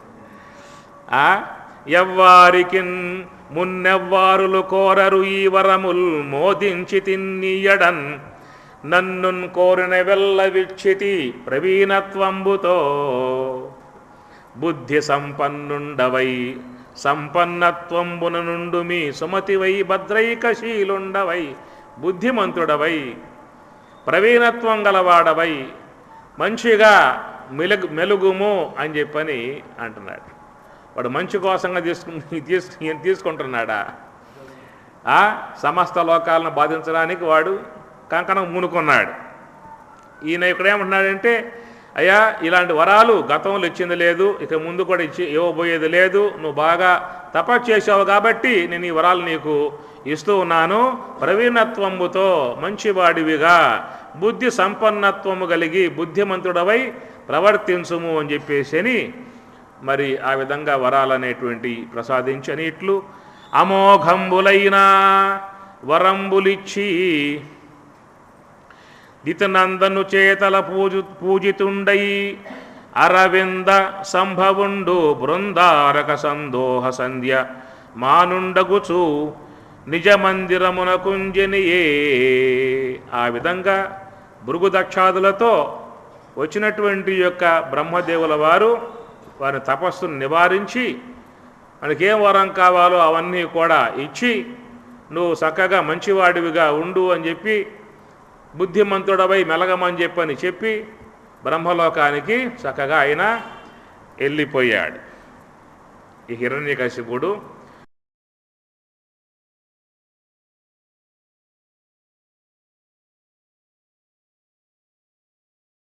సోదరు సంపిన పగకై యాదరమింసుకయులేక అసురేంద్రుడు కంజోదరుపై వైరము దుర్మాదరతుండగుచూ చేసే అమరాదీశ మనుజాదీశ సోదరు జంపిన పగకై. ఏ యొక్క శ్రీహరి వరాహ అవతారములో వచ్చి మరి తన తమ్ముణ్ణి సంహరించాడు. ఏ శ్రీహరి అయితే మా తమ్ముణ్ణి సంహరించాడో అలాంటి ఆ శ్రీహరిని ఎదుర్కోవాలి అనేటువంటి యొక్క భావనతో ఆయన సమాయత్తం అవుతున్నాడు. ఒకనాడు గంధర్వయోధంబు పరిమార్చు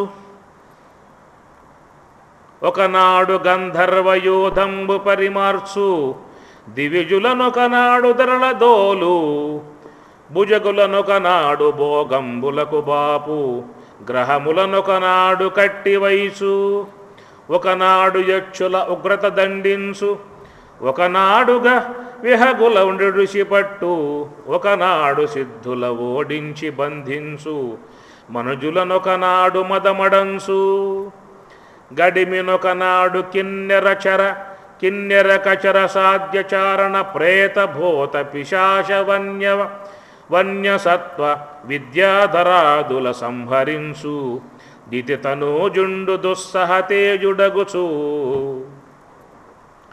ఒకనాడు గంధర్వయోధంబు పరిమార్చు. ఒక రోజున వాళ్ళ మీద రెండవ పూట మొత్తం రాసి పెట్టుకోవడం అన్నమాట. ఆ చార్టులో ఎవరెవరి మీద మొత్తం మనం దాడి చేయాలి అని ఈ సైనికులతో రాక్షసులతో పోవటం, వాళ్ళ మీద దాడి చేయటం, వాళ్ళని సంహరించటం.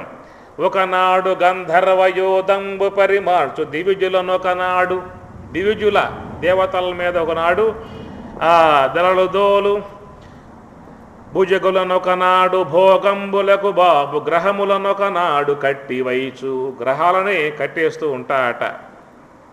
ఒకనాడు యక్షుల ఉగ్రత దండించునొకనాడు విహగుల ఒడిసి పట్టు, అందరిని సమస్త దేవగణాలని ఎన్నైతే ఉన్నాయో గంధర్వులు, యక్షులు, కిన్నెరు, కింపురుషులు, అయ్యో తెగల ఇన్ని కూడా ఆ దేవతా సంబంధ గణాలు. మనకు భూలోకంలో ఏ ప్రకారంగా మానవులు, పశువులు, పక్షులు, క్రిములు, కీటకాలు, వృక్షములు ఎట్లా మనకైతే ఉన్నాయి మన యొక్క స్థాయిలో, వాళ్ళ యొక్క దేవతా సంబంధ గణాలు యక్ష, కిన్నెర, గంధర్వ, గరుడ, కిన్నెర, కిశర, ఈ విధంగా ఆ జాతులన్నీ కూడా దేవతా సంబంధ జాతులు ఆ విధంగా ఉన్నాయి. గడిమినొకనాడు కిన్నెర కచర సాధ్య చారణ ప్రేత భూత పిశాచ, వాళ్ళనే వదల్లా, ప్రేత భూత పిశాచ వాళ్ళని కూడా పట్టుకుని కొట్టి మారేస్తున్నాడు అందరు. సత్వ విద్యాధరాదుల సంహరించు దిది తనూజుండు దుస్సహ తేజుడగుచు, కృశలై సంప్రాపిత దుర్దశలై సర్వం కశోగ్రదైత్యేయాజ్ఞావశులై నిశలును దివములు దిశలల్లను కట్టువడియ దీనతననఘా. కృశలై సంప్రాపిత దుర్దశలై, సమస్త దేవతల యొక్క వాళ్ళ అవస్థంతా కూడా అట దుర్దశలై, వాళ్ళ బ్రతుకులు ఎట్లా అయిపోయాయని చెప్పనంటే సుఖంగా శాంతిగా ఉండే అవకాశం లేదు.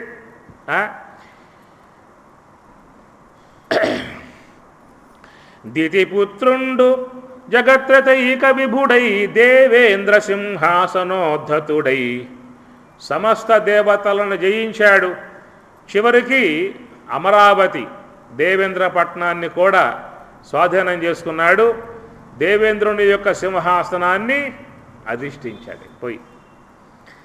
దితిపుత్రుండు జగత్రతైక విభుడై దేవేంద్ర సింహాసనోద్ధతుడైయుండ హరాచ్యుత అంబుజ భవుల్ దప్పంగా, అనగా ఆ బ్రహ్మదేవుడు, శ్రీమన్నారాయణుడు, పరమేశ్వరుడు ఈ ముగ్గురు జోలికి పోకుండా వాళ్ళ యొక్క కాకుండా మిగతా అందరూ కూడా సమాగతులై తక్కిన యక్ష కిన్నెర మరుద్గంధర్వ సిద్ధాదులు ఆనతులై కానికలిచ్చి కొల్తురు అతని నానా ప్రకారంబులన్.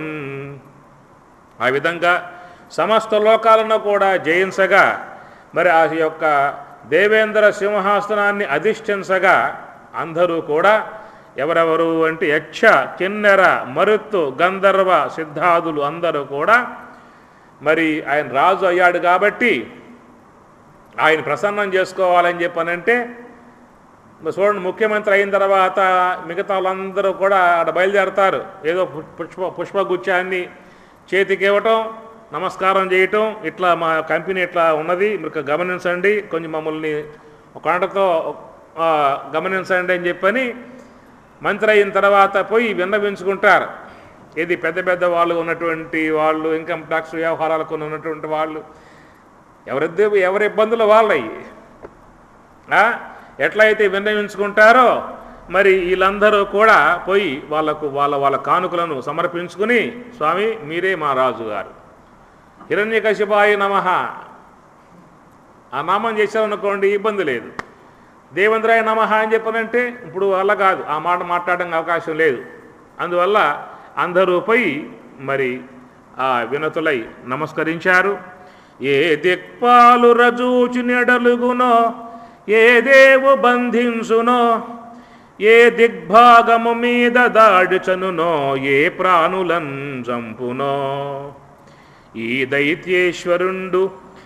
దైతేశ్వరుండు అంచు ఒండొరులు దారింద్రాదులు ఆస్థాన భూవేదిన్యల్లను నిక్కి చూతురు భయావిర్భూత రోమాంచులై. ఏ దిక్పాలు రజోచునెడలుగునో, ఏ దేవు బంధించునో, ఏ దిగ్భాగము మీద దాడి చనునో. ఏ పూట వీడు ఎట్టుపోతాడో, ఎవరి మీద దాడి చేస్తాడో, ఎవరిని పట్టుకుంటాడో, ఎవరిని చంపుతాడో అనేటువంటి యొక్క భయభ్రాంతులైపోయారు అందరూ కూడా. అయిపోయి మరి ఆ యొక్క సింహాసనం మీద అతను ఆశీనులై ఉంటే దగ్గరికి వచ్చేవాళ్ళు దగ్గరికి వచ్చారు, నమస్కారం పెట్టారు, ఏదో చేతిలో పొండో పొలమ పెట్టారు, నమస్కరించారు. నమస్కరిస్తే చిక్కు లేదు. అయితే ఇంకా దాంట్లో ప్రధానంగా ఉండేటువంటి వాళ్ళు మాత్రం దూరంగా ఉన్నారు. దగ్గరికి పోతే ఏం చేస్తాడనే భయంతో దూరంగా ఉండి అక్కడక్కడ గోడ సాట్లు చెట్ల సాటు నుండి వాళ్ళు చూస్తూ ఉన్నారు. అవేదిన్మెల్లన నిక్కి చూతురు భయావిర్భూత రోమాంచులై. భయావిర్భూత రోమాంచులై. ఆ రోమములట నిక్కబొడుచుకుంటున్నాయి వాళ్ళకి. గగులుబాటు పుడుతుంది దేహం కూడా.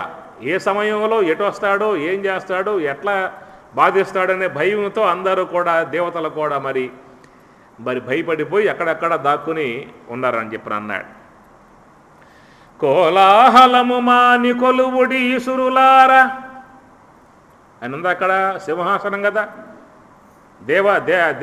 దేవరాజు దేవేంద్రుని సింహాసనం అధిష్ఠించాడు, అమరావతిని వశం చేసుకున్నాడు. అక్కడక్కడ దేవతలు అందరూ కూడా చెట్ల చాటున గుట్ల చాటున కూర్చుని దెంగు చూస్తూ ఉన్నారు. కోలాహలము మాని కొలువుడి సురులారా, రాండయ్యా అందరు రాండి, నేనే రాజుని, నా యొక్క రాజ్యంలో అందరూ కూడా సుఖపడతారని చెప్పని వాళ్ళందరూ కూడా కోలాహలము మాని కొలువుడి సురులారా,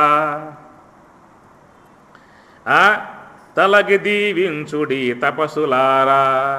అయ్యా మీరందరూ ఎవరో తపస్సు చేస్తుంటారు, ఎప్పుడు మీరు తపస్సు చేస్తుంటారు కదా, కాబట్టి మీ యొక్క తపోబలముతో నన్ను అందరూ కూడా దీవించండి. ఏమని దీవించాలి? మమ్మల్ని చంపమనే, మమ్మల్ని బాధించమనే, ఇంకా బాగా బతకమని చెప్పాను నిన్ను. ఇంకా తలకి దీవించుడి తపస్సులారా, పనులెత్తకుడు నిక్కి పన్నగేంద్రములార, ప్రణతులై చనుడి దిక్పాలులారా. దిక్పాలులారా అనగా సమస్త దిక్కుల్ని పాలన చేసేటువంటి దిక్పాలులందరూ కూడా పిలిచాడు, రాండి నా ముందు నుంచోండి, అందరూ నమస్కారం చేయండి అని చెప్పి అన్నాడు. వాళ్ళు వచ్చేసి నమస్కారం చేస్తూ ఉన్నారు. గానంబు సేయుడి గంధర్వరులారా, గంధర్వులారా గానం చేయండి, బాగా పాడండి. ఎందుకు అద్భుతంగా వాళ్ళు గానం చేస్తారు. మోహన్ రాగంలో, శ్రీరాగంలో, అభీర్ రాగంలో, కాంబోజ రాగాల్లో అద్భుతంగా పాడతారు. కాబట్టి మరి మీరందరూ కూడా చక్కగా వాద్యాలు పెట్టుకుని, ఇంద్రసభ ఇది, ఇంద్రసభ అంటే ఎట్లా ఉండాలి? రమణీయంగా ఉండాలి, శోభాయమానంగా ఉండాలి, ఆహ్లాదంగా ఉండాలి. ఈ యుద్ధరంగం కాదు, ఇంద్రసభ. నేనే ప్రభువుని, కాబట్టి ఆ ప్రభువుని ఆనందింపజేయటం అంటే మీకు వచ్చిన విద్యలన్నీ కూడా నా ముందు ప్రదర్శించాలి. గానంబు సేయుడి గంధర్వరులారా, మనకు గంధర్వుడు నిజంగా ఘంటసాల వారు ఎంత అద్భుతంగా ఆయన భగవద్గీత గానం చేశాడో, ఎంత పామరుడు కూడా ఆ భగవద్గీతను వింటూ ఉంటే అట్లా ఉండిపోతాడు. నాస్తికులు సహితం, నాస్తికులుగా ఉన్నటువంటి భావంతో ఉన్నటువంటి వాళ్ళు కూడా ఆ భగవద్గీత శ్లోకాలు వింటూ ఉంటే వాళ్ళు తమ నాస్తిక మతాన్ని కూడా మర్చిపోయి ఆ గీతా శ్లోకాలని ఆ నోటితో వాళ్ళు అంటారు. యస్య సర్వే సమారంభాః కామ సంకల్పవర్జితాః బ్రహ్మార్పణం బ్రహ్మహవిః బ్రహ్మాగ్నౌ బ్రహ్మణాహుతం బ్రహ్మైవ తేన గంతవ్యం బ్రహ్మకర్మ సమాధినా. అద్భుతంగా ఆయన ఒక్కొక్క రాగాన్ని ఒక్కొక్క శ్లోకంలో చొప్పించాడు. ఆయన మహానుభావుడు. ఆ గాత్రం అనేది గంధర్వ గాత్రం అని చెప్పడానికి మనకు తెలిసి ఏమి గంధర్వులు ఉన్నారు అని బాగా గానం చేస్తారని చెప్పని పురాణాల్లో మనం వింటమే కానీ ఎదురుగా వచ్చి పాడిందంటూ మన దగ్గర లేదు. కానీ ఆ మహానుభావుడు భగవద్గీత శ్లోకాలు పాడుతూ ఉంటే, శ్రీమన్నారాయణుని కొనియాడుతూ ఉంటే, వెంకటేశ్వరుని మీద ఆ యొక్క కీర్తనలు పాడుతూ ఉంటే ఎంత మధురంగా. ఆయన పేరేంటి, జయదేవ్ అష్టపదులు ఉన్నాయి. జయదేవుని అష్టపదులు ప్రైవేటుగా, ఆయన సినిమా కాదు, ప్రైవేటుగా పాడాడు. చాలా చక్కటి గాత్రంతో, చక్కటి సంగీతంతో మనకి అందించాడు. ఈనాటికి కూడా అందరూ కూడా ఆయన గాత్రాన్ని ఆస్వాదించాల్సిందే. అది భగవత్ అనుగ్రహం, భగవత్ మరి కృప. అది లేనిదే అందరికీ రాదు. ఇప్పుడు మనం కూడా పాడదామని చెప్పి ఉంటుంది, ఆ పాడితే మనకే వినటానికి మళ్ళీ ఇబ్బందికరంగా ఉంటుంది. పక్క వాళ్ళు వినటం తర్వాత సంగతి. మనం పాడి రికార్డు చేసుకుని మనమే వినబోయామనుకో, కట్టేసి పక్కన పెట్టేస్తాం. గానంబుషేయుడి గంధర్వ బరులారా. సంగీతం ఒక అద్భుతం అండి. అది శిశురువేత్తి పశురువేత్తి వేత్తి గాన రసం పని అన్నారు. ఆ సంగీతంలో ఆ మాధుర్యం అనేటువంటిది ఉన్నది. అది ఆ గానంతో ఉన్నప్పుడు ఆ పాములు కూడా, సర్పాలు కూడా పడగిప్పి ఆడతాయంటారు. పసిబిడ్డలు కూడా తల్లి యొక్క లాలిపాటలు విని పసిబిడ్డలు కూడా వాళ్ళు ఏడు పాపి నిద్రపోతారు. పశువులు కూడా మొర్రెత్తి ఆ గానాన్ని వింటూ ఉంటాయి. సంగీతం ఒక అద్భుతమైనటువంటి యొక్క కళ. మన భారతదేశంలో కర్ణాటక సంగీతం, హిందుస్థానీ సంగీతం ఉండేటువంటివన్నీ కూడా ఏమి గొప్ప ఆ యొక్క రాగభావాలను మనకి అందించారు. మనకి సామవేదం గానం చేస్తారు. ఆ సామవేదం యొక్క ఆవిర్భావం నాటికి 3 స్వరాలే ఆనాడే, 3 స్వరాల మీదే దాన్ని గానం చేయటం అలవాటై అది అట్లా గానం చేయటం ఇప్పటికీ ఉన్నది. కానీ తర్వాత కాలంలో సప్తస్వరాలని మనకి మహాత్ములు కనుగొన్నారు. సప్తస్వరములు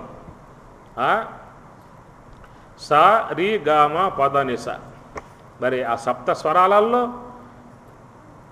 72 మేళకర్తలు నిర్మాణం చేశారు. స్వరసప్తకము అని చెప్పని 72 మేళకర్తలు నిర్మాణం చేశారు. అనగా ప్రతి మధ్యములు శుద్ధ మధ్యములుగా 72. ఒక్కొక్క రాగములో మళ్ళీ వేల రాగాలు, జన్య రాగాలు అనేటువంటివన్నీ కూడా మరి మనకు భారతదేశంలో ఉన్నటువంటి గొప్ప సంగీత విద్య. ఒక రాగాన్ని మనం స్వరబద్ధముగా ఉదాత్త అనుదాత్తాలతో వాటి యొక్క విధానాన్ని కనుక అధ్యయనం చేయాలంటే ఒక జీవితం, ఒక రాగం చాలట. ఒక రాగం జీవితం కాలం పాటు పడుతుంది. దాని యొక్క స్వరూప స్వభావ ఆరోహణ అవరోహణల యొక్క స్వరూపాన్ని సమగ్రంగా అధ్యయనం చేయాలని చెప్పనంటే ఒక జీవితం పడుతుందట ఒక్కొక్క రాగానికి. అత్యద్భుతంగా ఉండే రాగాలు. గానంబుషేయుడి గంధర్వ బరులారా, ఆడుడి నృత్యంబు అప్సరోజనులారా, సందటి సడుపుగుడి సాధ్యులారా అని ఇట్లా ఆ సభా విధానం అంతటిని కూడా హిరణ్యకశిపుడు శాసించాడు. సమస్త లోకాలను కూడా శాసించాడు. లీలోద్యాన లతా నివాసములలో లీలావతీ యుక్తుడై ఆలాపాన వివర్ధమాన మదనోలా వృత్త తామ్రాక్షుడై కేలిందేలగనేను దుంబరుడు సంగీత ప్రసంగంబులన్ వాలాయంబు గరంగజేయుదుము దేవద్వేషి ఉర్వీశ్వరా.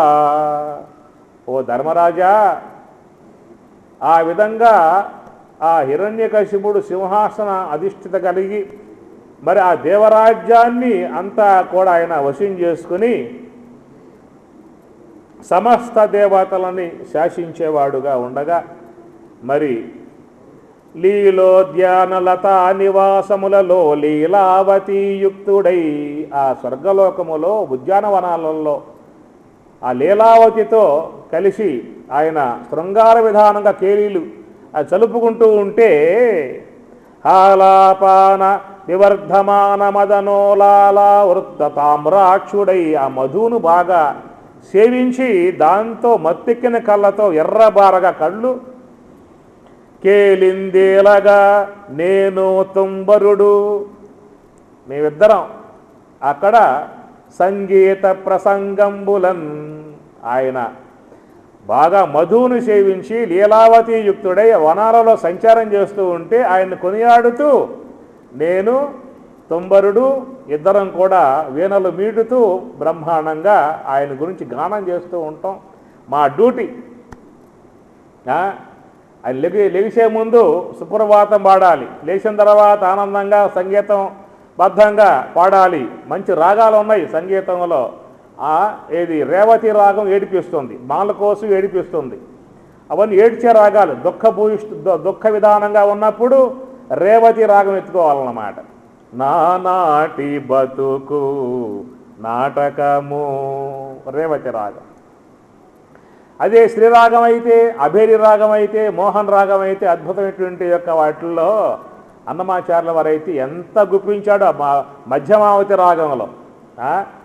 క్షీరాబ్ధి కన్యకకు శ్రీ మహాలక్ష్మికి నీరజాలయమునకు నీరాజనం మధ్యమావతి రాగం. నారీ కటాక్షపటు నారాచ భయరహిత శూరులెరుగుదురు నిను చూచేటి చూపు ఘోర సంసార సంకుల పరిచ్ఛేదులగు ధీరులెరుగుదురు నీ దివ్య విగ్రహము ఇతరులకు నిను నెరుగతరమా. పరమ భాగవత పద పద్మ సేవా నిజ భరనులెరుగుదురు నీ పలికేటి పలుకు పరగు నిత్యానంద పరిపూర్ణ మానస స్థిరులెరుంగుదురు నిను తిరువేంకటేశ. పరగు నిత్యానంద పరిపూర్ణ మానస స్థిరులెరుంగుదురు నిను తిరువేంకటేశ ఇతరులకు నిను నిరుగతరమా. శ్రీరాగాన్ని ఎక్కువగా ఆయన చాలా కీర్తనలు దాంట్లో పాడతాడు అన్నమాచార్యుల వారు. తిరువీధుల నెరసి ఈ దేవదేవుడు గరిమల మించిన సింగారముల తోడను. ఇది కూడా శ్రీరాగంలోనే ఆయన దాన్ని చక్కగా గానం చేస్తాడు. ఏమని పొగడుదు మీక నిను ఆమని శుభగుల అలమేల్ మంగా ఏమని పొగడుదు మీ అభిర్ రాగంలో పాడతాడు. సరే, ఈ విధంగా ఇక్కడ వాడు ఆనందంగా ఉద్యానవనాల్లో విహరిస్తూ ఉంటే మరి ఈ తుంబరుడు నారదుడు ఇద్దరేక సంగీత విద్వాంసులు. తుంబురు నారద అని చెప్పి అంటూ ఉంటారు కదా. తుంబురుడు నారదుడు మేమిద్దరం ఉన్నామయ్యా. మా పని ఏమిటంటే హాలాపాన వివర్ధమాన మదనోలావృత్తతామ్రాక్షుడై కేలిందేలగ నేను తుంబరుడు సంగీత ప్రసంగంబులన్ వాలాయంబు గరంగజేయుదుము దేవద్వేషినుర్వీశ్వర. ధర్మరాజా, ఆ కాలంలో మాకున్న డ్యూటీ ఏమిటంటే చక్కగా వాడు మత్తుగా తాగి ఉద్యానవనాలలో తమ చిలికత్తలతో విహరిస్తూ ఆనందిస్తూ ఉంటే మేము సంగీతంతో వాడిని ఆనందింపజేయటం మా డ్యూటీ. అప్పుడు ఇప్పుడు కాదులే, అప్పుడు.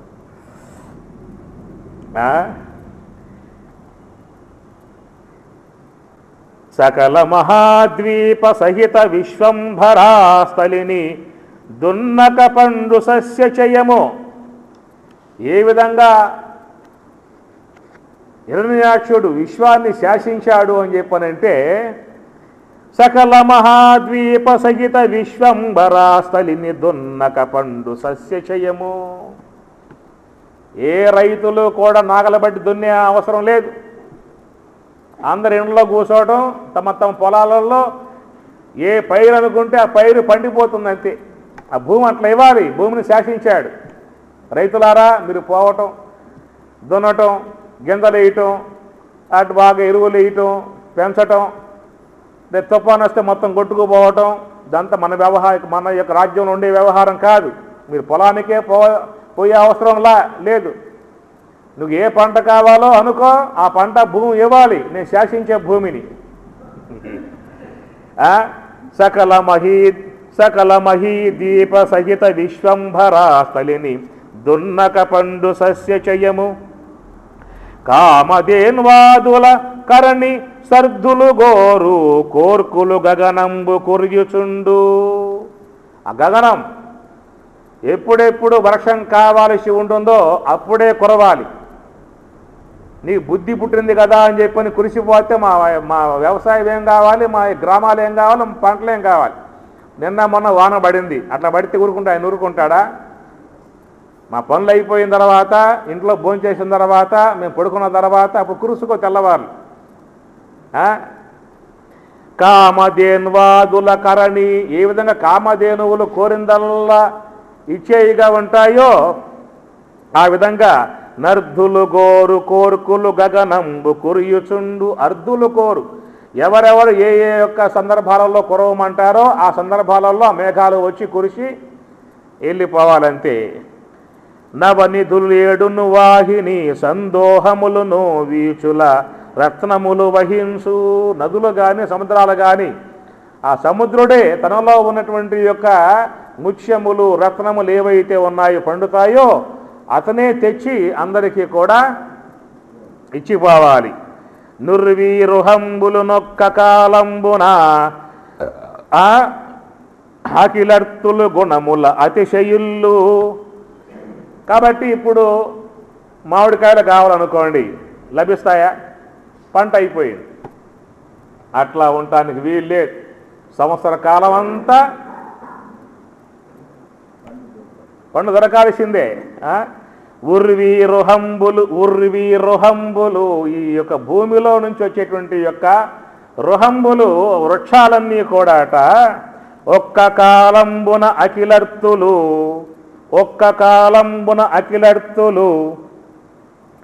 గుణముల నతిశయిల్లు. అంబు సంభూరిత ద్రోణులను చూవప్పు పర్వతంబులు సర్వదిక్పాల వివిధ గుణముల నెల్లను తానయి గనుసు దైత్య విభుడు త్రైలోక్య రాజ్య సమృద్ధి నుండా.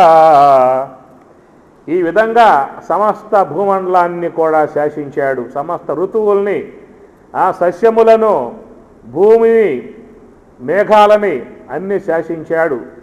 ఈ విధంగా సమస్త విశ్వమంతా కూడా అతని యొక్క హస్తగతమై ఆయన ఏం చెప్తే ఆ విధంగా జరుగుతూ ఉన్నది.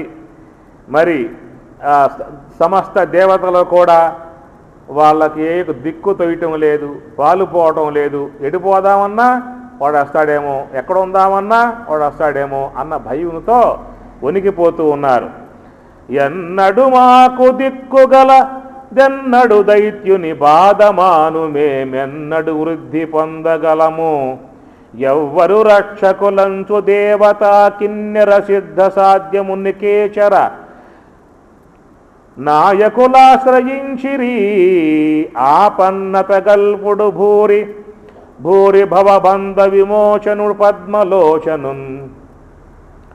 ఎన్నడు మాకు దిక్కుగలదు, ఎన్నడు మాకు దైత్యుని బాధమాను.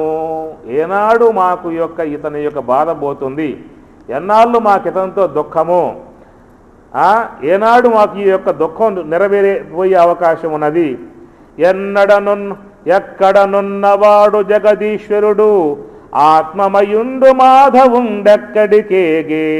శాంతులు మునీషులు భిక్షులు రారు క్రమ్మరం దిక్కుల నెల్ల. నెక్కడు తుదిందొర దిక్కగు నట్టి దిక్కుకై మురొక్కెదమేము అష్టయుగముల్ ముకులించి మదీయ రక్షకున్. ఆ మాధవుడు ఎక్కడున్నాడు? ఆయన ఏ లోకంలో ఉన్నాడు? మా యొక్క అవస్థ ఆయన చూస్తున్నాడా లేదా అని ఆ శ్రీమన్నారాయణుని గురించి వీళ్ళు ప్రార్థన చేస్తూ ఉండగా ఆ శ్రీ మహావిష్ణువు ఆ అంతర్ధానుడై ఆయన యొక్క గంభీరమైనటువంటి యొక్క స్వరముతో శ్రీమన్నారాయణుడు వినివీధిలో ఆకాశములో దృశ్యమానంగా గోచరించకుండా మాట్లాడుతూ ఉన్నాడు. భయముంచందకుడయ్య నిర్జవరులన్ భద్రంబు మీ కయ్యడిన్ జయమున్ లాభము భూత సంతతికి మత్సందర్శన ప్రాప్తి నవ్యయమై చేరు నిరుంగు దురితి సుత వ్యాపార భాషా విపర్యయముల్ కాలము గూడ సంపెద జనుండందాక మీ త్రోవలన్ భయముంజందకుడయ్యా. అయ్యా దేవతల్లారా, మీరు భయపడమాకండి.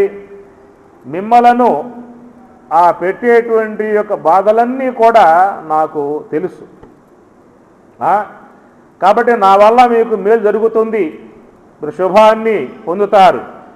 అయితే కొంతకాలం దాన్ని మీరు ఓర్పుగా భరించాల్సి ఉంటుంది. ఎందుకని చెప్పనగా వేదో దత్తవర ప్రసాద గరిమన్ వీడింతవాడై వేదో దత్త వరప్రసాద గరిమన్ వీడింతవాడై వేదో దత్త వేదానగా బ్రహ్మదేవుని ద్వారా ఇతను వరాలు పొందాడు. వరప్రసాది గరిమన్ వీడింతవాడై మిమున్ బాధం పెట్టుచునున్నవాడు, మిమ్మల్ని అందరినీ కూడా బాధ పెడుతూ ఉన్నాడు. మదిన్ భావించినే సాధింపందరిగాదు, మిమ్మల్ని అందరినీ కూడా బాధ పెడుతూ ఉన్నాడు, నాకైతే తెలుసు.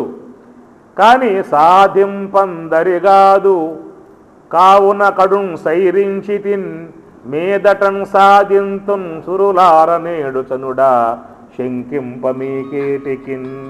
అయ్యా, అతని యొక్క రోజులు దగ్గరకు వస్తూ ఉన్నాయి. ప్రస్తుతం అతను బ్రహ్మదేవుని ద్వారా పొందిన వర ప్రభావంతో అతడు ఉన్నాడు. అయితే ప్రస్తుత కాలంలో ఆయనేమీ కూడా చేసే అవకాశం నాకు కూడా. కాబట్టి దుర్మార్గులకు కూడా కొంతకాలం ఉంటుంది, ఆ సమయం ఉంటుంది. మరి కృష్ణ పరమాత్మ ఉన్న కాలమే కదా.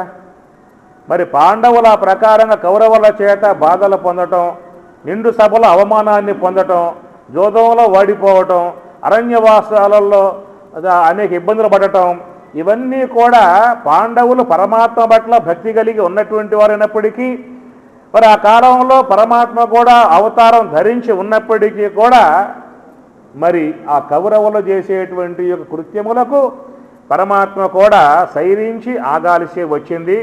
సమయం వచ్చిందాకా, సమయం వచ్చినాడు అన్నదే ఆనాడు దుర్మార్గులకు అంతమనేటువంటిది చేకూరుతుంది. శుద్ధ సాధులందు సురులందు శృతులందు గోవులందు విప్రకోటియందు ధర్మ పదవియందు దగిలినాయందు వాడన్నడలుగు ఆడి హింస పొందు. వాని యొక్క పుణ్యం ఉన్నదే, ఆ తపో పుణ్యం ఉన్నదే, అది క్షీణింపబడాలి. ఎట్లా పోతుందని చెప్పనంటే శుద్ధ సాధులందు సురులందు శృతులందు గోవులందు విప్రకోటియందు. అనగా సాధువుల్ని కనుక బాధిస్తే మనకున్న పుణ్యమంతా పోతుంది. శృతులందు గోవులందు, కాబట్టి గోవుల్ని శృతులను, శృతి యొక్క సంబంధ మార్గాలని, దేవతలని, భూసురులను, ఇలాంటి యొక్క ఉత్తమమై ఉన్నటువంటి యొక్క వారిని అతని హింస అనేది హింసారూపకంగా ప్రవర్తించినప్పుడు ఆయన యొక్క తపశ్శక్తి అంతా సన్నగిలుతుంది. ఎన్నడు రోషంబున నా పన్నత నొందింతు నాడి పట్టి వదింతున్. కన్న కొడుకు శమదమ సంపన్నుండు నిర్వైరుడు అనక ప్రహ్లాదుని వాడెన్నడు రోషంబున ఆపన్నత నొందించు నాడే పట్టి వదింతు. కన్న కొడుకు శమదమ సంపన్నుండు, తన కుమారుడు ప్రహ్లాదుడు జనిస్తాడు. ఆయన పట్ల ఆయన క్రూరంగా ప్రవర్తిస్తాడు. ఇన్ని కారణాల విధానంలో అతనుకున్నటువంటి యొక్క తపస్సు అంతా కూడా క్షీణిస్తుంది. ఆనాడు అతనిని పట్టి వధిస్తాను, మీరు నిర్భయంగా ఉండండి, నా అనుగ్రహం మీకున్నది అని చెప్పని దేవతలకు పరమాత్మ శ్రీమన్నారాయణుడు అభయాన్ని ఇవ్వగా అది విన్నటువంటి వారై అందరూ కూడా తమ తమ నివాసాలకి వెళ్ళాడు. ఇక రేపటి నుంచి మనకి ప్రహ్లాదుని ఘట్టం ఆరంభమవుతుంది. మరి ఆ పోతనామాచ్యుడు ఈ ప్రహ్లాద ఘట్టంలో అత్యద్భుతమైనటువంటి యొక్క రచన, భగవంతుని కొనియాడుతూ అత్యద్భుతంగా ఆ పద్యాలు అనేటువంటివన్నీ కూడా వస్తాయి. రేపటి నుంచి మనం ఆ కథాఘట్టాన్ని తీసుకుందామని చెప్పి కోరుకుంటూ